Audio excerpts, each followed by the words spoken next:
Agora Ah, tá. perfeito. Que bom que você Tá me me vendo sinalizou. bem? Sim, eu também Tá estou te me ouvindo vendo? bem. Ótimo. Então vamos embora. Vamos embora. Bom dia, Aspásia.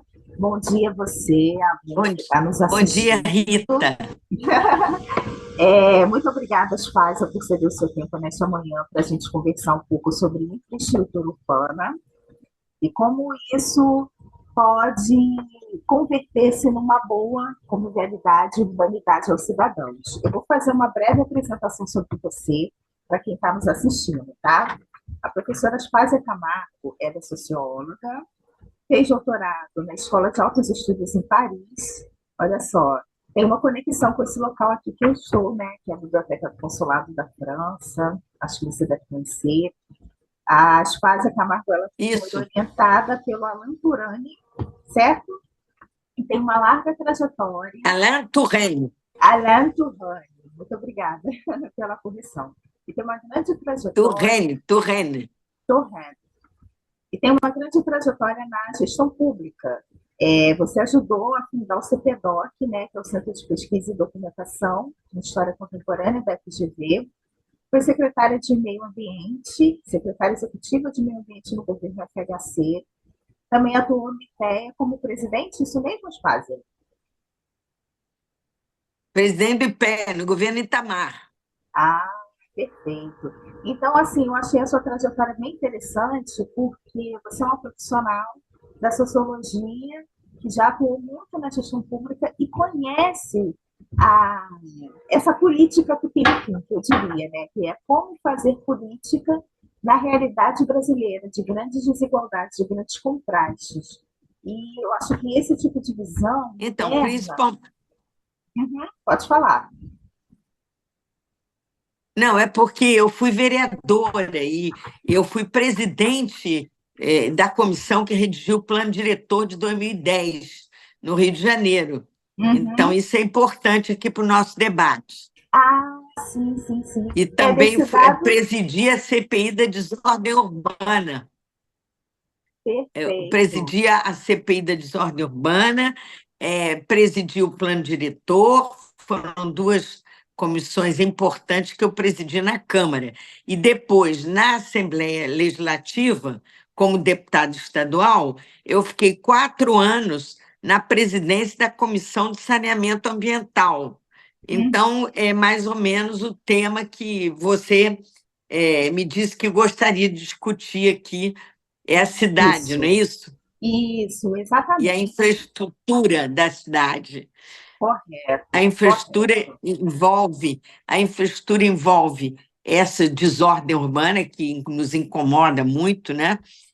Problemas de toda a natureza, população de rua, é, cal- calçamentos precários, trânsito insuportável, e todos esses mazelas, né, da vida urbana, né, sobretudo em grandes metrópoles.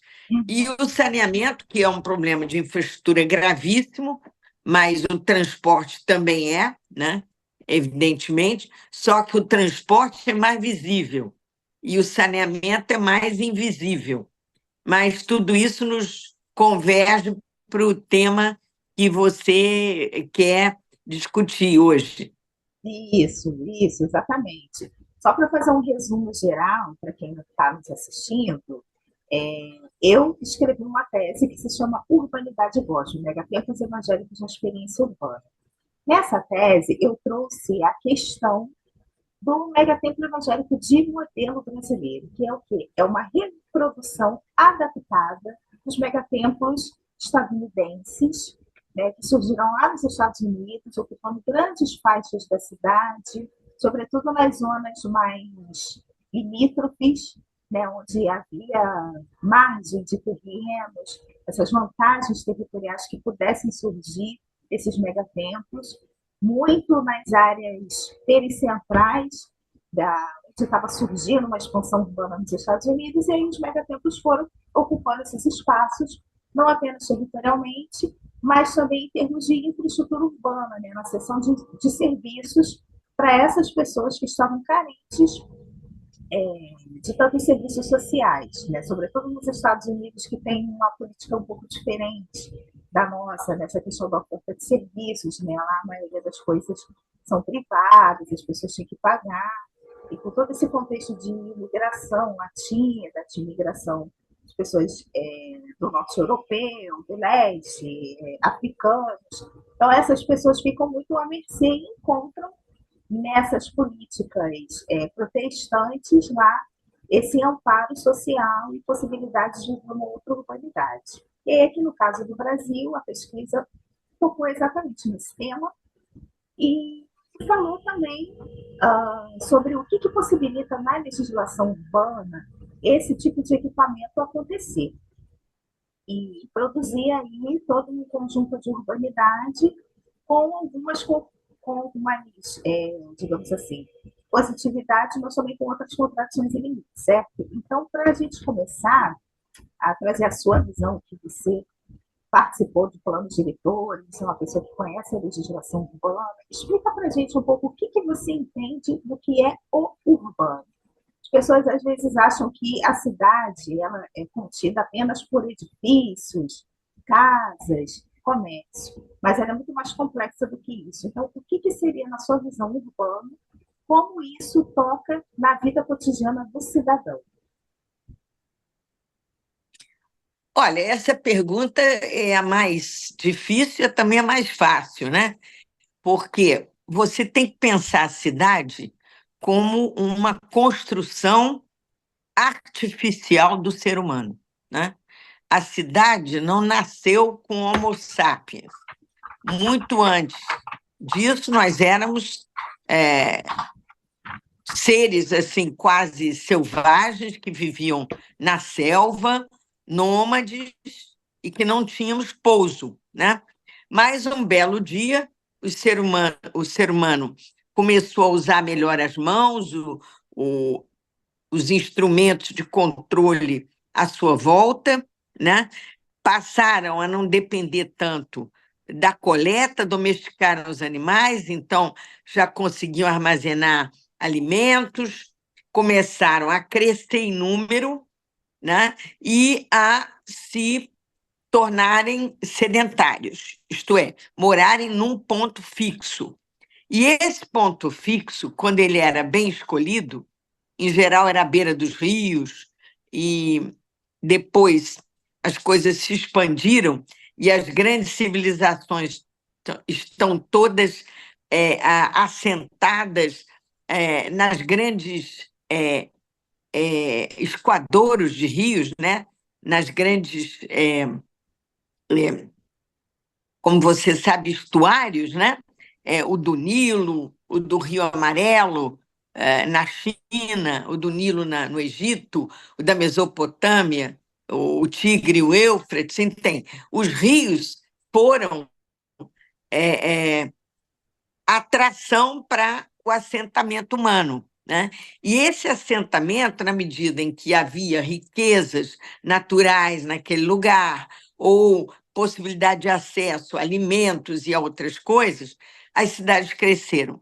E, a partir de um determinado momento, você começou a observar que essas cidades ganharam escala e tomaram o poder político, né? Então, tudo que se criou, as ruas, o aglomerado de casas, depois palácios, igrejas, grandes templos, grandes construções públicas e privadas, casas de luxo, mas também as taperas, tudo isso se concentrou de tal maneira que nós tínhamos que governar e controlar um ente complexo, sujeito, por exemplo, a chuvas e trovoadas, né? Quando havia grandes temporais, havia muitas mortes, e tudo isso se agravou exatamente porque o número de pessoas concentradas no mesmo lugar aumentou. Bom, eu não vou agora, eu vou dar um salto, né, e dizer que hoje nós vivemos num mundo em que, se você olha o mapa do planeta, você vai ver que as cidades são pontos de luz muito limitados, né, diante da massa territorial que representa o nosso planeta. Eu não vou falar da água, que ocupa 3/4 da nossa espaço, né, planetário, mas vamos falar só do que é a Terra, o continente. Mesmo assim, você vê que as cidades são pontos de luz limitados nesse espaço, mas a concentração de população é enorme, cada vez maior. Hoje, inclusive, Rita, estão usando uma expressão nova chamada são cidades gigantes, né? São cidades é, é, que concentram mais de 10 mil habitantes, né? Então, essas cidades precisam ter um tratamento diferenciado, porque a cidade ela se constrói destruindo a natureza, né? E colocando o ser humano numa posição quase absoluta, de mando absoluto. O ser humano tem que destruir tudo para poder ocupar aquele espaço. E agora nós estamos vendo as disfunções desse processo. Por quê? Eu vou falar da mais importante para você, que é o fato de que muita gente hoje se aglomera num ponto determinado, convergente, mas as relações sociais ficaram mais complicadas, porque aquele núcleo das cidades menores, que mantém ainda a vida familiar, o clã como uma forma de organização para responder os desafios e as dificuldades da vida, né? Da vida cotidiana das pessoas, da vida cotidiana das cidades, tudo isso foi se esgarçando a tal ponto que nós vivemos hoje empilhados, né, aos milhares, 7 milhões de pessoas no Rio de Janeiro, 13 milhões de pessoas na região metropolitana do Rio de Janeiro, 20 milhões de pessoas em Delhi, 30 milhões de pessoas ou mais em Tóquio, e isso é uma coisa extremamente complexa do ponto de vista humano, né? Porque você tem que começar a improvisar formas de viver e você cria também a marginalidade, porque alguns se dão bem, aproveitam bem as oportunidades da cidade, que oferece serviços, como você falou, comércio, indústria, conhecimento, né?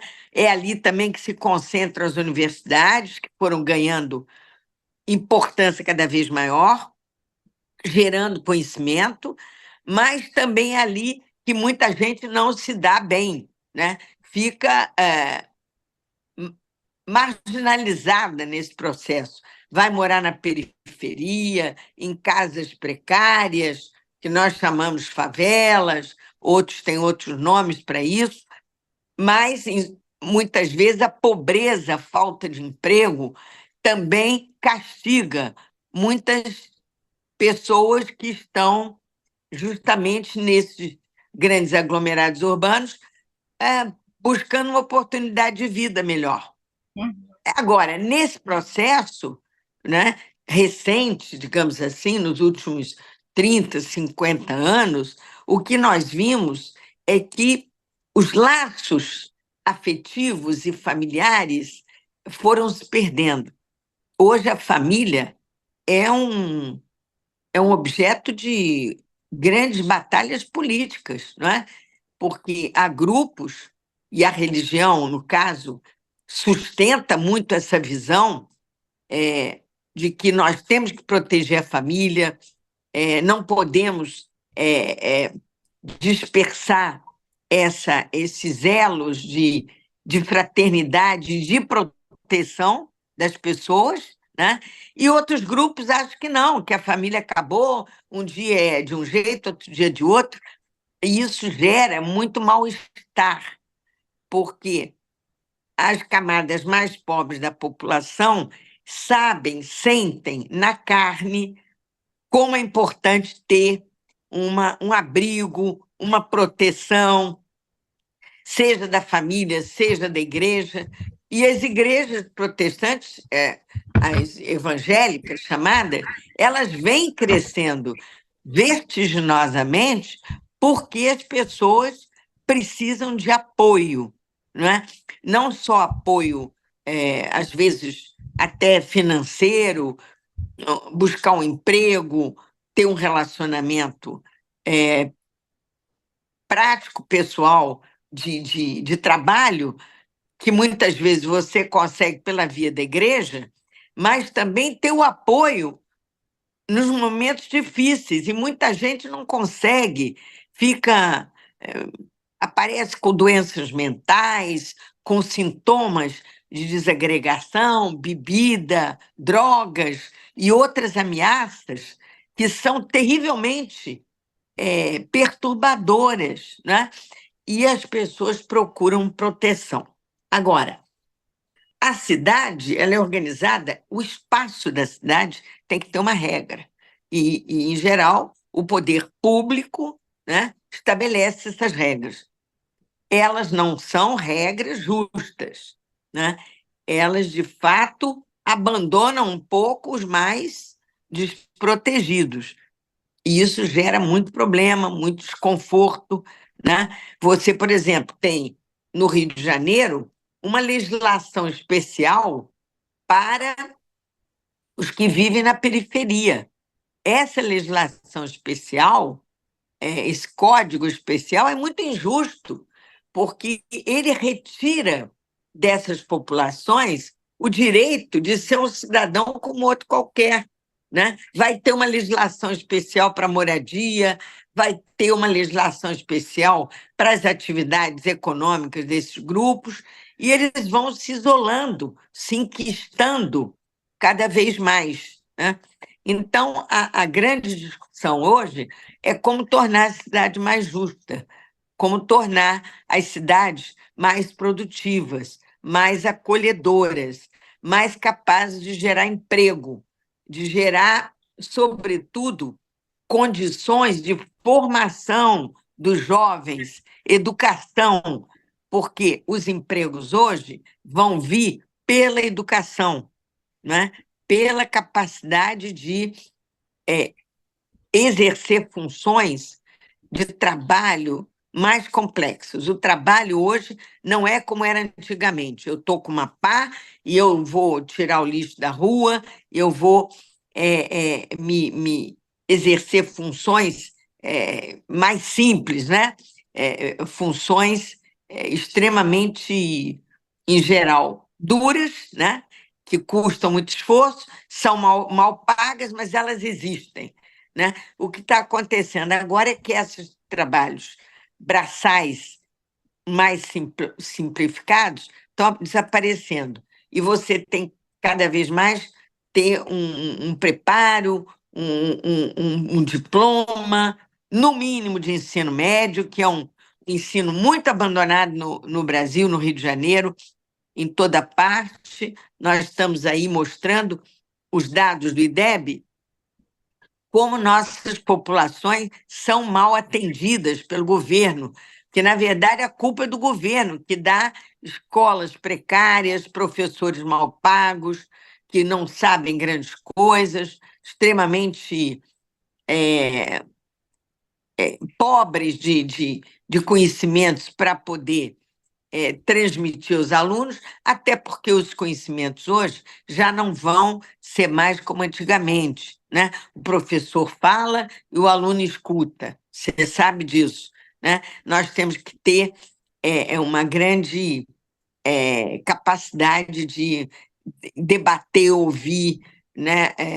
Os próprios alunos têm as suas preferências, seus assuntos preferenciais, que ele quer estudar mais do que outro, e nós não podemos botar mais o aluno numa camisa de força, que ele vai estudar aquilo que eu quero, que o currículo determina, mas ele tem que ter também uma certa liberdade para poder estudar o que ele quer, e eu acho que esse é o seu caso, né?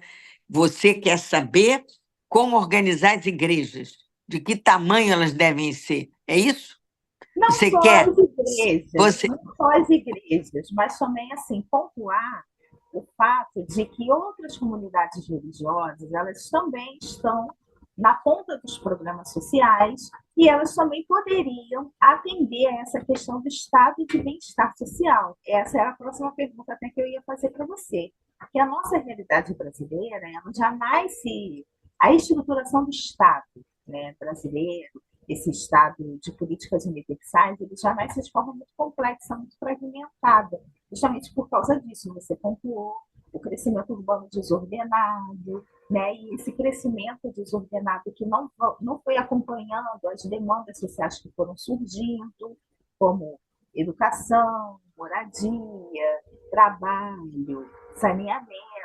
Então, na nossa realidade brasileira, a gente tem um estado de bem-estar que não é atendido e não tem como ser atendido exclusivamente pelo Estado público, né? Pelos serviços públicos. E aí surgem toda uma gama de outros setores, outras organizações da sociedade civil, como ONGs, e também igrejas, outras instituições religiosas, na ponta do atendimento dessas políticas universais. Aí o que eu queria saber de você, da sua opinião, se você acredita que as políticas universais elas têm que ser feitas exclusivamente pelo Estado ou por outras organizações, ou como a nossa legislação brasileira hoje poderia gerir melhor essas cooperações entre o Estado, a organização da sociedade civil e as religiões, para atender essa complexidade de problemas que vemos surgindo nas cidades.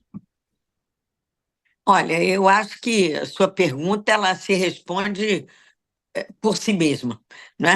Porque o atendimento às populações carentes sempre foi um trabalho preferencial e importante das igrejas, né? Numa época nós tínhamos a Igreja Católica a vida inteira fez isso, né? Ajudar os pobres, né? De certa maneira, ela durante muito tempo esteve muito ligada aos ricos, né? Aos reis e, e aos poderosos, né? Mas a preocupação com os pobres, para não deixar ninguém longe de Deus, sempre foi muito forte, né? E isso se traduzia em vários tipos de atividades que a gente conhece muito bem, como, por exemplo, alimentação, né? A sopa que você oferecia no final do dia para as pessoas que não tinham onde morar, nem onde comer, né? É, o abrigo também, que muitas vezes era improvisado e oferecido aí pelas igrejas, e isso supria a não existência de um Estado organizado, né? Além do mais, você tinha a organização da sociedade há muitos centenas de anos atrás, era pelas corporações, né? Então, as corporações cuidavam dos seus filiados, né? Por exemplo, os pedreiros, os joalheiros, os produtores, os carpinteiros, cada um desses tinha a sua corporação de ofício, ele trazia os jovens para serem aprendizes, depois viravam mestres, e essas corporações tinham uma série de cuidados com essa população, né, que pertencia a esse grupo. Mas, na medida em que o capitalismo avançou, ele foi criando um mercado que desorganizou esses cartórios, né?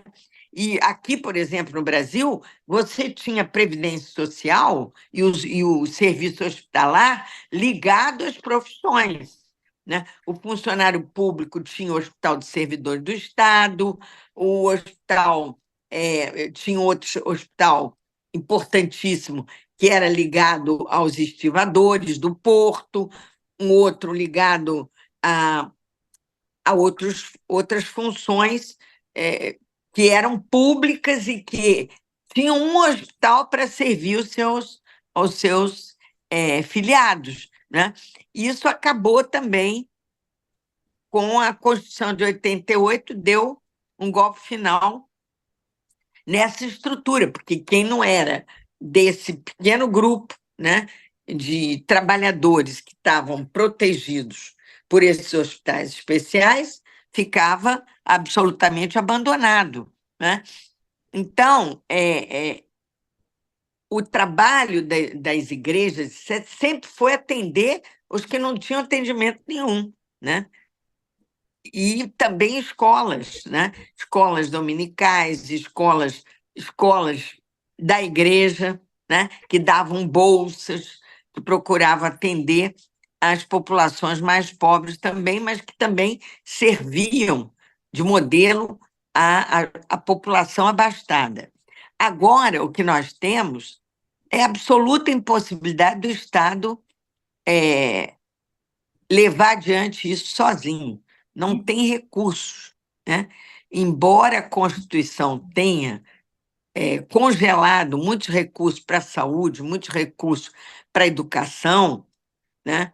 E para a assistência social também, o que a gente vê é que a assistência social que o Estado oferece, não só ela é pouca para o número de pessoas que precisam de atendimento, como ela é ruim, ela é muitíssimo ruim, né? E ela é ruim porque o loteamento dos cargos públicos, com partidos políticos, com deputados, vereadores, etc., transformou o serviço social de atendimento básico à população carente uma verdadeira, desculpe, farra, né?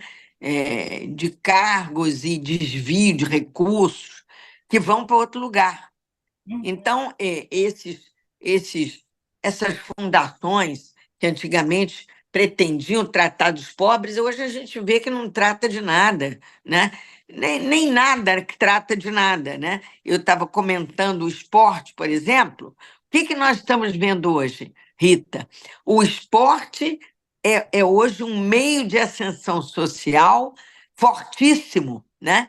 Nesse final de Olimpíadas, nós todos nos comovemos a lágrimas a ver a Simone Biles nos Estados Unidos, uma menina pobre, órfã, que foi criada pelos avós e que conseguiu lá se enturmar com um grupo que fazia esporte numa garagem, e essa menina hoje é campeã, super campeã mundial, uma coisa extraordinária, e a nossa Rebeca Andrade recebeu uma bolsa de R$ 400, né, para poder desenvolver o esporte, é a maior líder esportiva de todos os tempos, todas mulheres negras e abandonadas pela sorte, que conseguiram um apoio daqui e dali para poder fazer o seu trabalho. As igrejas têm tido um papel importante e eu espero que elas tenham cada vez mais, porque elas têm dedicação, organização para fazer isso. Há vários grupos, né, religiosos, às vezes um gosta, faz um trabalho, por exemplo, a Universal do Reino de Deus tem um trabalho muito grande nas prisões, né, nos sistemas presidiários, que também é uma coisa absurda, né, porque você vê que a cidade, para poder trazer prosperidade para um número grande de pessoas, né, ela também expulsa outros e marginaliza e estimula indiretamente a marginalidade e a punição e os presídios que estão superlotados de pessoas. Então, quando a gente vê o que se passa ali dentro, né, com policiais corruptos que exploram essas pessoas, né, com a regimentação do crime organizado dentro das cadeias, você fica pensando, meu Deus, mas quem cuida dessas pessoas que estão ali dentro? Né, que muitas vezes cometeram um pequeno delito e que estão misturadas com outros que são perigosos, psicopatas, e não têm nenhum atendimento adequado, né? Nem para reciclar para o trabalho, nem para dar a eles uma profissão ou um sentido de vida, né? Então, nesse nesse particular, eu acho que o problema do colapso moral das cidades merece muita atenção, Rita, porque é preciso que haja alguém que cuide das condições mentais das pessoas, né? Que cuide dos órfãos, dos abandonados, que não têm pai nem mãe. E hoje nós temos famílias cada vez mais presididas por mulheres sem marido, sem pai, né? Isso também é um problema muito grave, porque a mulher fica sobrecarregada. Então, eu defendo muito que bolsas sejam distribuídas com populações. Por exemplo, nós sabemos que a população negra sofre muito mais do que as outras. Então, essa população negra, eu há 30 anos defendo a ideia de que nós deveríamos dar bolsas, né? Meninos e meninas negros com bom aproveitamento escolar deviam ser tratados como reis, né? Com bolsas substanciais, com atendimento especial, para que elas possam ter a sua vida facilitada e não dificultada como normalmente é.